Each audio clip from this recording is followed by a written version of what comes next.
2015, the year I moved out of my grandparents' house, and the year tax-free savings accounts were introduced to South Africa. On this episode, we'll be talking about what tax-free savings accounts are, the rules behind them, the benefits that you can actually get from having one, as well as a small warning for me when it comes to actually investing in tax-free savings accounts. So let's get into it.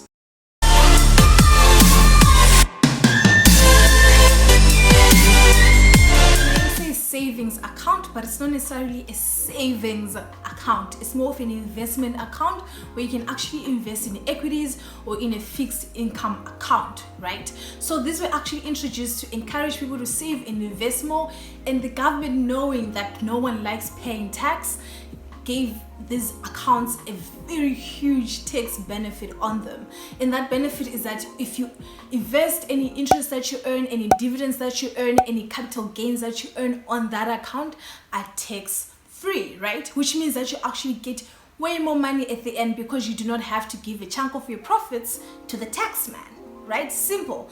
But obviously, with everything in life, it comes with some rules or restrictions, right? So rule number one is there is a lifetime limit, and this lifetime limit is 500,000 rands.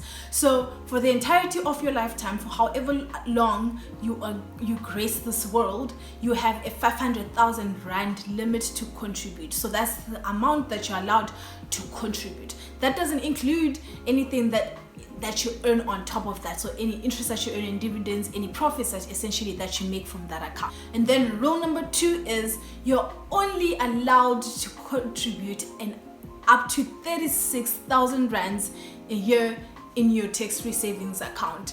So you, on top of that 500,000 rand lifetime limit, you're only allowed to contribute 36,000 rands each year.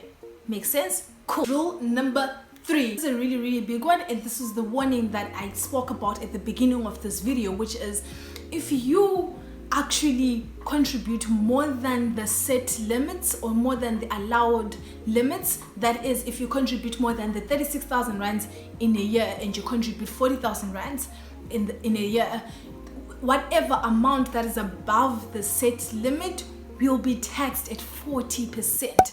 So you definitely don't want to be playing around with those limits. You definitely just want to stick to them, because being taxed at 40% would not be nice. Let's say you've come to the end of this video and you're just like, actually don't even have the 36,000 rands to invest each year in a tax-free savings account.